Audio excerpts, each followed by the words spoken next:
F'artiklu pubblikat fis-Sunday Times, il-Prim Ministru Robert Abela spjega l-viżjoni ekonomika għal pajjiżna u sostna li l-ekonomija Maltija trid tgħaddi għal qalbiet ġodda li jdaħluna f'fażi ġdida ta' prosperità. Bit-titlu Transitioning Malta's Economy to the Next Phase of Prosperity, il-Prim Ministru saħaq li jrid ikollna tranzizzjoni lejn ekonomija bbażata fuq l-għarfien li jkollna qalba ambjentali u li niddiversifikaw l-investiment.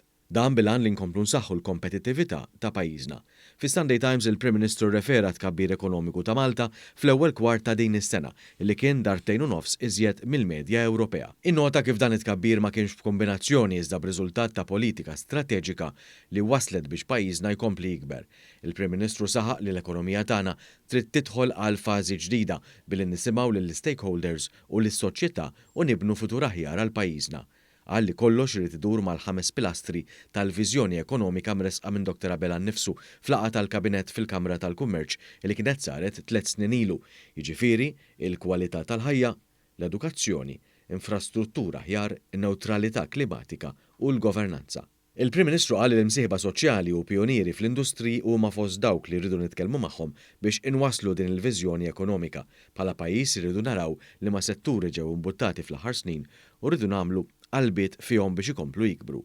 Dr. Abela ta' eżempji tal-qasam marittimu ta' dak tal-avjazzjoni, tas-settur diġitali u dak tal-farmaceutika u anki tas-servizzi. Il-Prim Ministru qal li min jattribwixxi tkabbir ekonomiku għaż-żieda fil-popolazzjoni u l-industrija tal-kostruzzjoni qiegħed jimmiżinterpreta l-iżvilupp ekonomiku ta' pajjiżna u l-bżulija tal-imprendituri Maltin.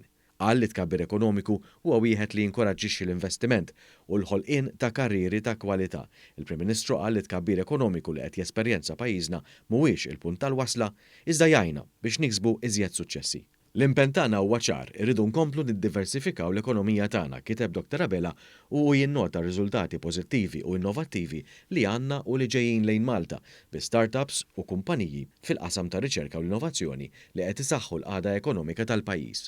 Jiem wara li l-Unjoni Ewropea approvat pakkett storiku ta' 8 biljun euro ta' għajnuna mill-Istat għal proġett tal-kumpanija bbażata f'Malta, l-ST Microelectronics, sabiex Malta tilħaq il-quċċata tal-standards Smart Factory u Industry 4.0, il-Prim Ministru qal li l-kumpaniji ta' dan it-tip qed ikomplu jwasslu għal avvanz u joħolqu karrieri ta' kwalità li jġibu wkoll kwalità ta' ħajja għal ħaddiema u l-familji tagħhom. Il-Prim Ministru qal li l-ekonomija bbażata iżjed fuq l-għarfien tkompli tattira l-investiment u tippromuovi edukazzjoni aktar ibbażata fuq is-suġġetti STEM, jiġifieri dawk marbuta max-xjenza, it-teknoloġija, l-inġinerija u l-matematika. Nemmnu tassew fil-potenzjal tal-qalba diġitali f'pajjiżna fejn tingħata importanza lill-intelligenza artifiċjali li tista' tindirizza sfidi marbuta mal-limitazzjonijiet fis-settur tax-xogħol u b'hekk insaħħu l-kompetittività u l-effiċjenza, spjega l-Prim Ministru b'rabta mal-bżonn tat-tranzizzjoni diġitali fl-ekonomija tagħna. Dr. Abela rimarka li dan il-Gvern ġab bidliet kbar li waslu għal andament ekonomiku pożittiv.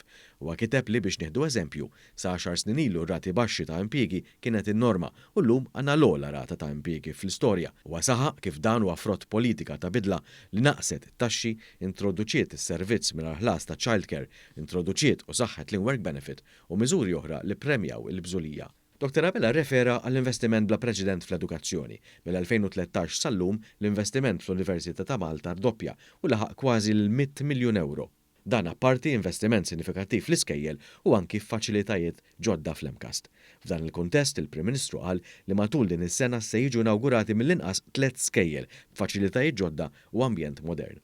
Il-Prim Ministru fakkar kif fil-pandemija u issa b'deċiżjoni strateġika li jżomm l-istabbiltà fil-prezzijiet tad-dawl, il-Gvern ipproteġa l-ekonomija u l-impjiegi u issa qed iħares fit-tul lejn trasformazzjoni fl-ekonomija tagħna bbażata fuq l-innovazzjoni.